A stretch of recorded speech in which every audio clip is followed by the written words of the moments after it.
This is the story of the gift of the Mogwai. You can read along with me in your book. You will know it is time to turn the page when you hear the chimes ring like this. Let's begin now. It was Christmas time, and Rand Pelzer needed a gift. Uptown, busy shoppers rushed here and there buying ties and toys and other typical presents. But Mr. Pelzer decided he wanted to do his shopping in Chinatown. I should be able to find a great gift for Billy around here. Something special, something unusual. As he wandered bustling exotic streets, Rand spotted a colorful souvenir shop, and he strolled inside from the cold night air. Rand stepped up to the lady at the counter. I'm looking for something interesting to give my son. The saleswoman nodded and began showing Rand everything from transistor radios to painted fans. Rand shook his head. No, you see, I want something different, something unique, something he can't get at home. Just then, a small hand reached up and tugged Rand's sleeve. Hey, mister, you want something different? I know a place full of different things. Rand glanced down to see a skinny Oriental boy wearing an old T-shirt and a faded baseball cap. Sorry, kid, I'm not looking for baseball cards. The boy reached into his pocket. Does this look like a baseball card? He pulled out an ugly, shrunken head. Rand jumped back. Is that real? Everything's real at Grandfather's shop. It's not like any other shop in Chinatown. Follow me. Rand hesitated a moment and then walked out into the chilly night. This, I gotta see. The boy led Rand through a maze of smoky, narrow alleyways and down wet cobblestone streets to a curio shop on a dead-end street. A gust of wind whistled down the alley as Rand stepped under a creaking wooden sign and through the dirty, flimsy door. The store looked like a wizard's workshop. It was crowded with musty books and dusty bottles and jars. Behind the counter stood a very old Chinese man smoking a pipe. The boy introduced him. This is my grandfather. Go on, mister. Look around. See if there's something you like. Rand bought a candy bar and began to inspect the bizarre items. The boy joined his grandfather in a game of chess. What are you doing in this part of town, mister? Oh, business. I make things. I come up with ideas for new gizmos. You know, inventions. The boy nudged his grandfather. Thomas Edison. The old man broke into a smile. Thomas Edison. Rand grinned in embarrassment. Then a strange, high-pitched giggle joined the laughter. Rand froze. What was that? But the boy and his grandfather just went back to their game. The giggle rang out again.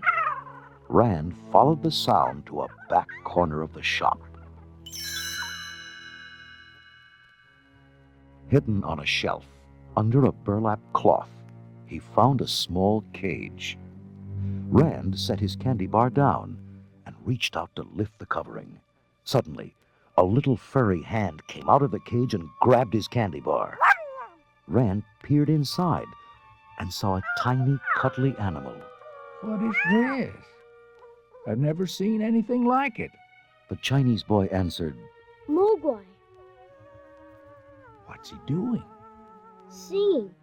He only does that for people he likes. Rand was enchanted. How much do you want for it? The old man shook his head. Mogwai not for sale. Oh, come on. My son Billy would love it. Here, $100 cash.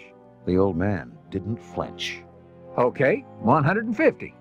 The shop owner shook his head again. Here, you can have every penny I've got on me, $260. The boy's eyes lit up, but his grandfather was firm. Mogwai is not like other animal. He is very special creature. With Mogwai comes much responsibility. I cannot sell him at any price. Then the old man turned and walked into the back room. Rand left the shop and headed back, disappointed. But the owner's grandson ran up to him in the alley, carrying a wooden box. Forget what my grandfather said. We need the money. Here, you could have the Mogwai, but there are some rules you gotta follow. First, keep him away from light. He hates bright light, especially sunlight. It'll kill him. Next, don't get him wet. Keep him away from water. Rand grinned. I guess a day at the beach is out of the question. I'm serious, mister. But the most important thing, the thing you can never forget, no matter how much he cries and begs, never feed him after midnight. You got it? Got it. I promise. No bright light, no water, and no food after midnight. Don't forget, mister. The boy ran back inside with Rand's money, leaving Rand very pleased with his successful search.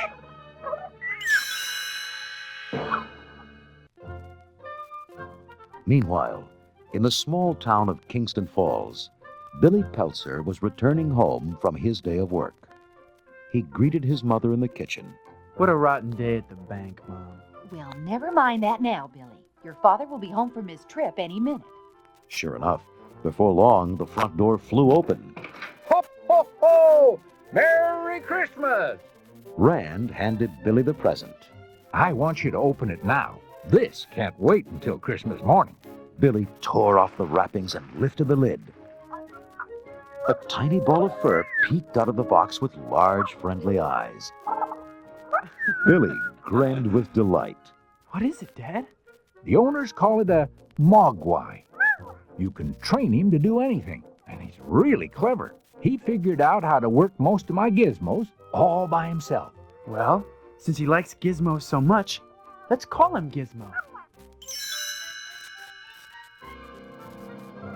Billy's mom watched Gizmo crawl out of the box, climb onto Billy's shoulder, and lick his cheek. This is so cute. I've got to get a picture. Okay, smile. The bulb flashed, and Gizmo screamed in fright. Billy cuddled the trembling Mogwai. Dad, what happened? The little fella's scared. He hates bright lights. See, there are certain things you have to remember about this guy, Billy. Besides bright light, keep him away from water, and never feed him after midnight. Never. Billy cradled Gizmo in his arms. Come on upstairs, little fella. I'll show you my room. He took him into the attic and set him on his desktop. Whoops, let me dim the lights for you. There. Is that better? Gizmo smiled and sang a single clear note. Billy turned on his portable keyboard and played the same note. Gizmo's large ears perked up, and then he sang 5 notes. Billy struggled with the keys. I'm not quite getting it right, Giz. Billy watched the little Mogwai lean over the keyboard and play the 5 correct notes. Thanks, Gizmo. He placed a big red Santa hat on the Mogwai's tiny head. There. Can you say ho ho ho? Gizmo couldn't figure why Billy was laughing. Billy saw Gizmo's puzzled look. I'm laughing because you look so cute in your hat, Gizmo. Want to see? Billy held up a mirror. The furry Mogwai took one look at his reflection, screeched, and toppled over backwards. Hey, Gizmo, you okay, little guy? You fell into the waste paper basket. Don't worry. I'll fix you up. He took Gizmo into the bathroom and gently tended the Mogwai's bruised head. Oh, don't frown, Gizmo. You'll be okay. Billy took Gizmo back to his room, propped him up in bed, and tucked him in. Doesn't that feel good? Here you go. Here's one of my 3D comic books to look at. Gizmo held up the red and green glasses and peered at the comics happily, while Billy began drawing at his desk. Billy unwrapped a chocolate candy. Then he checked the clock. Only 9:30. It's safe to feed you. Here, Gizmo. Billy's dog Barney watched the little Mogwai chew happily on the candy. He wandered over to the bed, sniffed at Gizmo, and then gave him a friendly lick. Billy looked up from his work. See, I knew you guys would be friends. When he finished the drawing, Billy signed his name. He pointed out the name to Gizmo and pointed to himself. Billy. That's me. Billy. Gizmo tried to imitate him. Billy grinned. That's good, Gizmo. Billy crawled into bed. I'm really glad you like it here. Good night, Giz. Gizmo cooed and shut his eyes. The two friends fell fast asleep.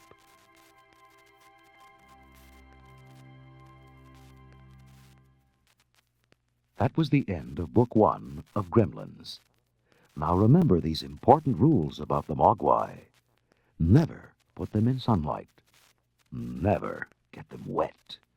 And never, never feed them after midnight. To find out what happens when you break these rules, be sure to listen to Book 2, Gizmo and the Gremlins.